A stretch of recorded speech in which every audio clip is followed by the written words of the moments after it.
ಕಾಶ್ಮೀರದ ಪಹಲ್ಗಾಮ್ನಲ್ಲಿ ನಡೆದ ಉಗ್ರರ ದಾಳಿಯಲ್ಲಿ ಮೃತರಾದ ಮಂಜುನಾಥ್ ರಾವ್ ಅವರ ಮನೆಗೆ ಶಿವಮೊಗ್ಗದ ಮುಸ್ಲಿಂ ಬಾಂಧವ್ಯ ವೇದಿಕೆಯಿಂದ ಭೇಟಿ ನೀಡಿ ಮಂಜುನಾಥ್ ರಾವ್ ಅವರ ಕುಟುಂಬ ಸದಸ್ಯರಿಗೆ ಧೈರ್ಯ ಹಾಗೂ ಸಾಂತ್ವನ ನೀಡಿದರು.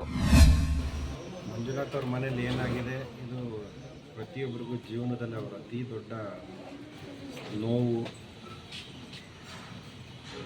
ಮನುಷ್ಯ ಧರ್ಮ ಇರೋರು ಸಾವು ನೋವಲ್ಲಿ ಭಾಗಿಯಾಗಿ ಒಂದು ಸಮಾಧಾನ, ಸಾಂತ್ವನ, ಧೈರ್ಯ ಹೇಳ್ಬೋದು.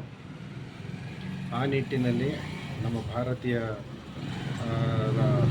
ಈ ದಾಳಿ ಆಗಿದೆಯಲ್ಲ, ಪಹಲ್ಗಾವ್ ದಾಳಿ, ಇದು ಸಮಸ್ತ ಭಾರತೀಯರ ಅಸ್ಮಿತೆಯ ಮೇಲಿನ ದಾಳಿ, ಮನುಷ್ಯತ್ವದ ಮೇಲಿನ ದಾಳಿ, ಮಾನವೀಯತೆ ಮೇಲಿನ ದಾಳಿ.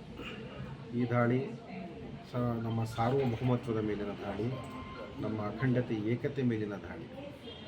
ಇದರಲ್ಲಿ ನಾವು ಅಮಾಯಕರನ್ನು ಕಳ್ಕೊಂಡಿದ್ದೀವಿ.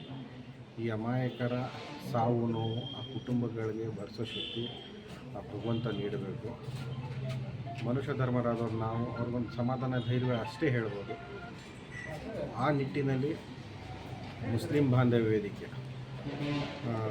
ಅವರ ಕುಟುಂಬಕ್ಕೆ ಭೇಟಿಯಾಗಿ, ಅವ್ರ ಶ್ರೀಮತಿ ಅವ್ರ ಮಗನ ಭೇಟಿಯಾಗಿ ಈ ಕಷ್ಟ, ಈ ನೋವಿನಲ್ಲಿ ನಾವುಗಳು ನಿಮ್ಮ ಜೊತೆ ಇದ್ದೀವಿ ಅನ್ನೋ ಒಂದು ಧೈರ್ಯ ಸಾಂತ್ವನ ಹೇಳೋ ಪ್ರಯತ್ನದ ಭಾಗವಾಗಿ ನಾವುಗಳು ಇಲ್ಲಿಗೆ ಬಂದಿದ್ದೀವಿ.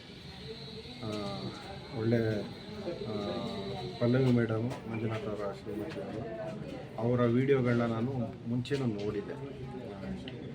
ಅವರ ಜೀವನದ ಅತಿ ದೊಡ್ಡ ನೋವಿನಲ್ಲೂ ಕೂಡ ಒಂದು ಹೆಣ್ಣು ಮಗಳು ಅಷ್ಟು ಗಟ್ಟಿ ಮಾತುಗಳಲ್ಲಿ ಸಮಾಜಕ್ಕೆ ಒಂದು ಒಳ್ಳೆಯ ಸಂದೇಶನೇ ಕೊಟ್ಟಿದ್ದರು. ನಾನು ಅದಕ್ಕೆ ಆಗ ತುಂಬ ಖುಷಿಯಾಗಿದೆ. ನನಗವಾಗ ನನ್ನ ಮನಸ್ಸಲ್ಲಿ ಹೇಳ್ಕೊಂಡಿದ್ದೆ, ಇಷ್ಟೊಂದು ದೊಡ್ಡ ನೋವಿನಲ್ಲೂ ಕೂಡ ಸಮಾಜಕ್ಕೊಂದು ಒಳ್ಳೆಯ ಸಂದೇಶ ಕೊಡ್ತಾ ಇದ್ದಾರೆ. ಆ ಭಗವಂತ ಇವರಿಗೆ ಈ ನೋವನ್ನು ತುಂಬಿಸೋ ಶಕ್ತಿ ಕೊಡಲಪ್ಪ ಅಂತ ನಾವು ಕೇಳ್ಕೊಳ್ತಾ, ಹಾರೈಸ್ತಾ, ನಾವು ಮುಂದಿನ ದಿನಗಳಲ್ಲಿ ಈ ಇಂತಹ ಕುಟುಂಬಗಳ ಜೊತೆ ನೋವಿನಲ್ಲಿ ಭಾಗಿಯಾಗಬೇಕಾಗಿರೋದು ನಮ್ಮ ಧರ್ಮ. ಅದರ ಭಾಗವಾಗಿ ನಾವು ಬಂದಿದ್ದೀವಿ. ನಮಗೆ ಒಳ್ಳೆ ರೆಸ್ಪಾಂಡ್ ಮಾಡಿದ್ದಾರೆ. ಅವ್ರಿಗೆ ಮಾನಸಿಕವಾಗಿ ಒಂದೆಲ್ಲೋ ಧೈರ್ಯ ಬಂತು ಅಂತ ನಮಗೆ ಖಾತ್ರಿಯಾಗಿದೆ. ಅದರ ಭಾಗವಾಗಿ ಮುಸ್ಲಿಂ ಬಾಂಧವ್ಯ ವೇದಿಕೆ ಈ ಒಂದು ಪ್ರಯತ್ನ ಮಾಡಿದೆ. ನಮ್ಮ ತಂಡದ ಸದಸ್ಯರಿಗೆ, ನಮ್ಮ ಎಲ್ರಿಗೂ, ಮತ್ತು ವಿಶೇಷವಾಗಿ ಪಲ್ಲವಿ ಮೇಡಮ್ ಅವರಿಗೆ ನಾನು ಧನ್ಯವಾದ ಹೇಳ್ತೀನಿ.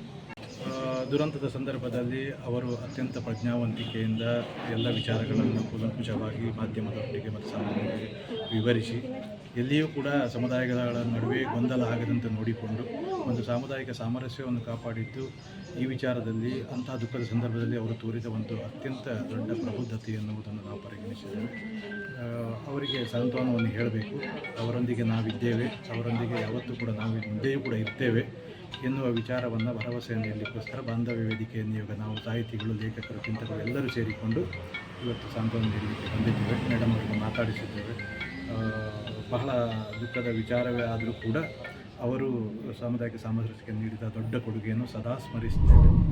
ಮತ್ತಷ್ಟು ವಿಶೇಷ ವಿಡಿಯೋಗಳನ್ನು ನೋಡಲು ಮತ್ತು ಹೊಸ ವಿಡಿಯೋಗಳ ಬಗ್ಗೆ ತಿಳಿಯಲು eDina.com ಯೂಟ್ಯೂಬ್ ಚಾನೆಲ್ ಸಬ್ಸ್ಕ್ರೈಬ್ ಮಾಡಿ ಮತ್ತು ಬೆಲ್ ಐಕಾನ್ ಕ್ಲಿಕ್ ಮಾಡಿ.